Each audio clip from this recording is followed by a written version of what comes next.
એક તરફ અમદાવાદમાં ફૂલ ગુલાબી ઠંડી પડી રહી છે। આ ઠંડી વચ્ચે અમદાવાદ પાસે આવેલ નળ સરોવરમાં એ પશુ પક્ષીઓ એ જે રેર હોય છે તે આવતા હોય છે। ત્યારે અમદાવાદમાં એ રિવરફ્રન્ટ ખાતે જ્યાં ક્યારેય ન જોવાતું એ રોજડું જે છે એ રિવરફ્રન્ટ બન્યા બાદ કદાચ પ્રથમ વખત અહીંયા દેખાઈ રહ્યું છે। જે પ્રકારે આ રોજડું અહીંયા આ ટહેલતું દેખાઈ રહ્યું છે।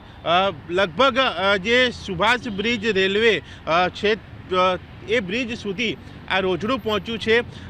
ખાસ કરીને અહીંયા સરદાર કેમ્પ અને જે આગળનો હનુમાન કેમ્પ વિસ્તારનો જે સાબરમતી નદીનો પટ્ટો કે જ્યાં રિવરફ્રન્ટનું કામ ચાલી રહ્યું છે એ તરફથી આ રોજડું જે છે તે આવતા હોવાની આ માહિતી મળી રહી છે।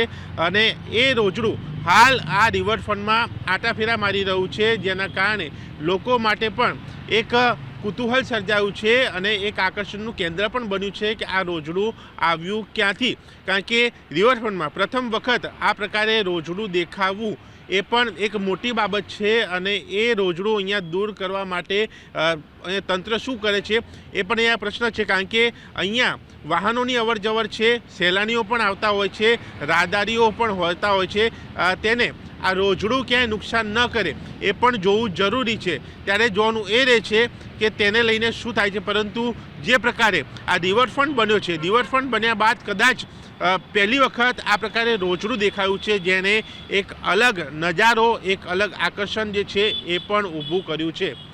કેમેરામેન તુષાર શાહ સાથે દર્શક રાવલ, ઝી મીડિયા, અમદાવાદ।